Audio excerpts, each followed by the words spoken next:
নমস্কাৰ বন্ধু বান্ধৱীসকল, মই অৰ্চনাই মোৰ অন্য এটা ভিডিঅ'লৈ আপোনালোকক স্বাগতম জনালোঁ। আজি মই মিঠাই এবিধ বনাবলৈ লৈছোঁ, তাকে কেনেকৈনো বনাই আছোঁ আহকচোন চাওঁ। এয়া মই চুজিৰে বনাইছোঁ, লগতে নাৰিকলৰ গুড়ি আৰু গুড় দি বনাইছোঁ। ধুনীয়াকৈ মই এয়া ভাজি লৈছোঁ।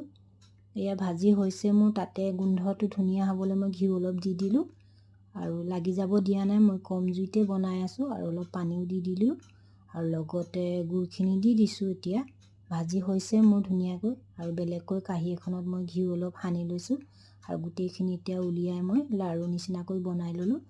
বনাই লৈ এতিয়া মই বেলেগকৈ খুননাতে বিট খুন্দি লৈছোঁ অলপ ৰসৰ কাৰণে, কাৰণ মই ফুড কালাৰ দিয়া নাই। কালাৰটো এতিয়া ইয়াৰ বিটৰ ৰস দিছোঁ, বহুত ধুনীয়া হৈছে চেনি পানীখিনি আৰু চেনি পানীখিনি কৰি আছোঁ আৰু বেলেগকৈ মই লাড়ুকেইটাও এয়া তেলতে ফ্ৰাই কৰি ল'লোঁ।